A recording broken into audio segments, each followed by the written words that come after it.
Welcome. You have a different host today. My name is Michelle. This lovely man's fiance, Craig Ballantyne. Welcome to the Michelle Show. Oh my goodness, what are we talking about today? Wouldn't you like to know? Today we are talking about fear and what it really means to conquer your fears. So recently you were on a podcast, on Bradley's podcast, and he was poking a little bit of fun. Why don't you tell everyone about that? Oh my gosh, so most people, if they listened to that podcast, they would have thought Brad was like calling me names and saying, oh, you were like just trying to show off and trying to impress other people when you jumped off that cliff. And he was saying, I'm not so dumb, I'm gonna go and jump off a perfectly good cliff. So we were arguing about how some people go and do things like skydiving and bungee jumping just to impress other people or because other people are like challenging them. And I said, no, it wasn't for that reason. It was for my own personal growth to overcome fear.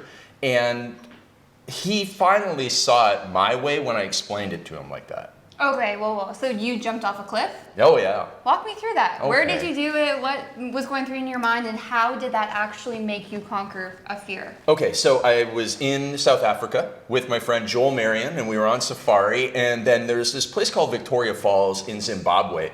And so we made a little extra trip up there. And as we were going up there, he goes, oh, by the way, we're going to jump off a cliff up there. They have this thing where you just jump it off and then you swing across the water. And I'm like, no, I'm not. I'm not doing that. And so then I watched all these guys do it.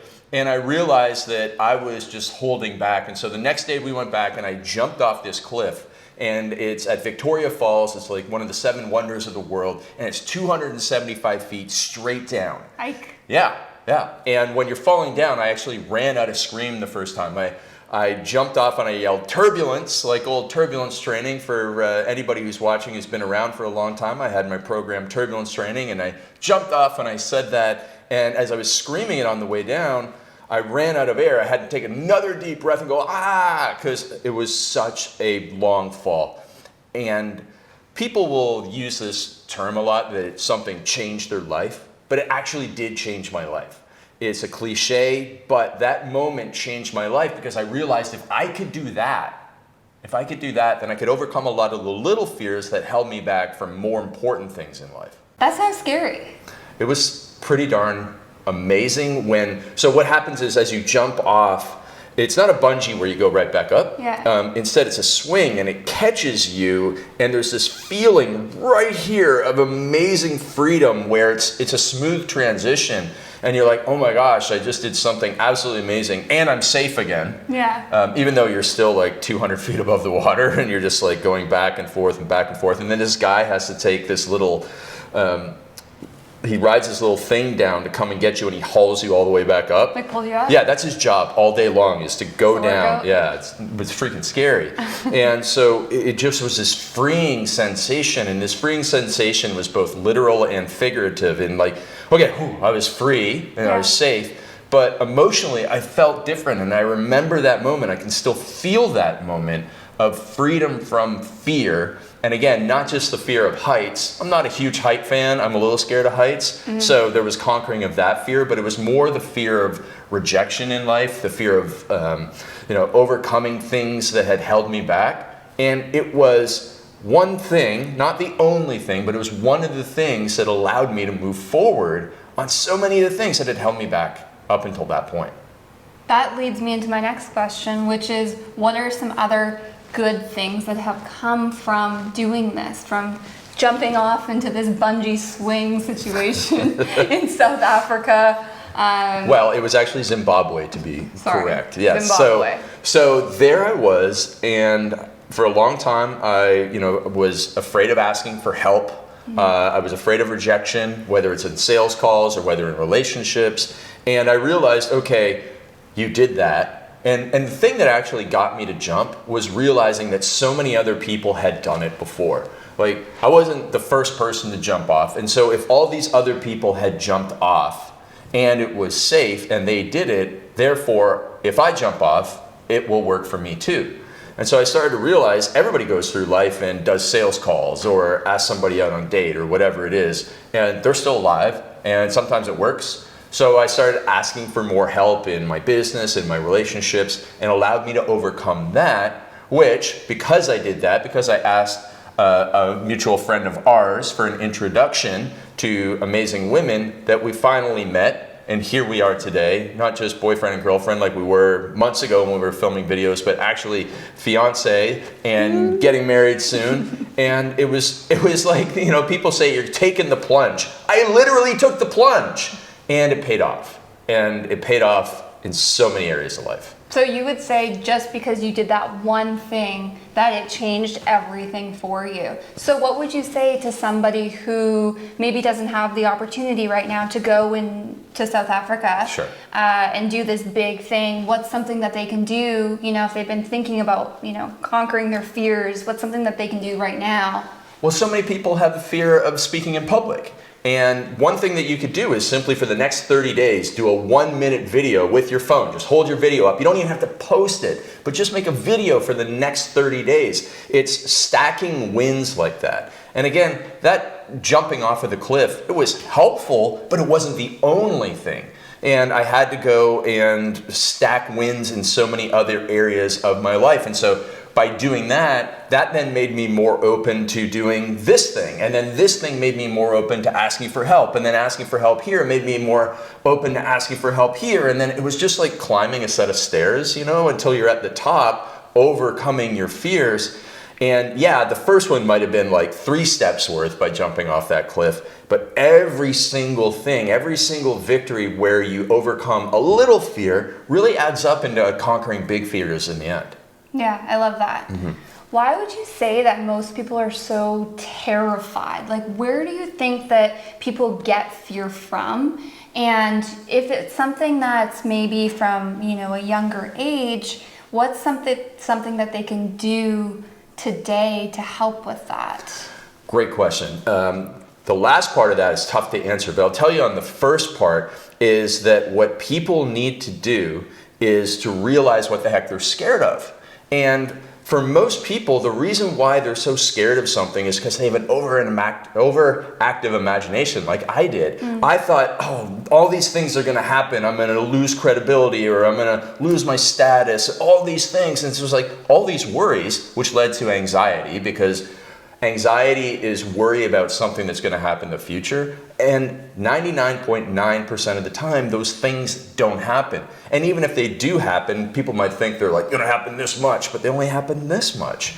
And so it's our overactive imagination and worry about what's going to happen holds us back. It's like invisible handcuffs. There's no handcuffs on us, but we mentally place them on ourselves, and it stops us from doing that. Now, if somebody had a trauma or something that happened to them when they were younger, maybe a really bad experience, like maybe they were rejected publicly and it just humiliated them, and now they're like, well, I'm never going to go and ask for something again, then you need to actually do deep work. Obviously, you need to do your meditation, and you need to probably talk to a therapist, and there's a million things that you can do, but it all starts with that first step. And so that's the place that people can conquer their fears. But for a lot of us who have irrational fears about something, it starts with stop worrying so much, because action beats anxiety. I love that. Yeah. Do you still have fear? Oh, I have fear about quite a few things, but I'm not going to verbalize them and give them any power here, but I'm going to fight towards overcoming them every single day. And another thing that I do almost every single day is the cold plunge. You know, we go to the gym, we go in the cold plunge, we sit there as long as possible. We do that up in Vancouver at this place up by Whistler where we get cold water poured on our heads. So nice. And you know what? It helps. Every single time you put yourself in discomfort, it helps, and it makes you stronger, not just against the cold water, or not just if you run a marathon, but it does strengthen you. And that is the stacking of wins. Sometimes you're stacking a huge win, like a championship win, and sometimes you're stacking the smallest win. But stack them you will, and that's how you're gonna improve your skills in anything and overcome your obstacles and your fear and gain that confidence. I love that. It's like, it's not like you finally are like, yeah, I conquered that. It's that constant working towards it every single day, every single week, or whenever something comes up. Because I think as you grow, as you evolve, you'll maybe face some more things that could be uncomfortable for you. So it's almost like you can plan that too, right? Like plan your fears. So it's like, what did I do this week that was kind of scary and uncomfortable? Or what can I do, yeah. Or what can I do? Because when we get uncomfortable, it's uncomfortable for a little bit, but the reward is usually much greater. Like that jump that you did was so short, right? Maybe a few minutes, but it seemed like a long time. It was probably like 10 seconds. Right. Yeah. And here you are years later still talking about that Yeah. and teaching lessons from that, right? Yeah. And then one other thing is, on the flip side, is that people make their fears worse when they say, I'm too old, I can't do that. And honestly, that is like bad habit of this guy right here. And so I need you to correct me on that. But if you do find yourself saying those things, that I can't do that, oh my goodness, I'd never skydive. If you're saying I'd never skydive, I'm not saying that I'm like, I look at you and say, oh, you are a wussy. That was Brad's whole thing on the show. Like, he's never done skydiving, and he's never going to do skydiving just to prove to you that he's got, balls, he said. But if he's got fear in his life, and if he does that and he grows his confidence in other areas, then that's the whole purpose of addressing a fear that doesn't actually seem related to, like, if he has low confidence around women, which Brad does not. But if he did, and he would say, well, what's jumping out of a plane going to do? I'm living proof that doing something and overcoming a fear in a seemingly unrelated area can help you. And I also know that if you keep on saying that you're scared of something or you can't do something, that's a self-fulfilling prophecy that's going to hold you back. Yeah, and I think I hear what you're saying. It's more so about finding something that works for you, not like, oh, everyone else is doing it, so you should do it. It's like, no, like that's probably what Brad's saying. It's like not trying to prove himself, right? Yeah. So I think that's a good takeaway for everyone too. It doesn't matter what everyone else is doing. What's the thing for you, and focus on that to overcome it. Absolutely. Well, thank you for being on the show. And hey, I'm supposed to thank you. This is my show today. For running the show. No fear. Thank you for being a good interviewee. Oh, well, thank you. Thank you. All right. So, listen, want to thank you for watching the show. We'd love if you like this, love this, share this, comment it down below. Tell me your number one fear and what you're going to do to overcome it. And then if you're like my friend Bedros Keuilian, my friend Joel Marion, my friend Jason Capital, and you want to grow your business and you want to work with me as your coach to overcome your fears and overcome your obstacles so that you can grow, then just click the link in the description down below and apply and see if we're a good fit to work together.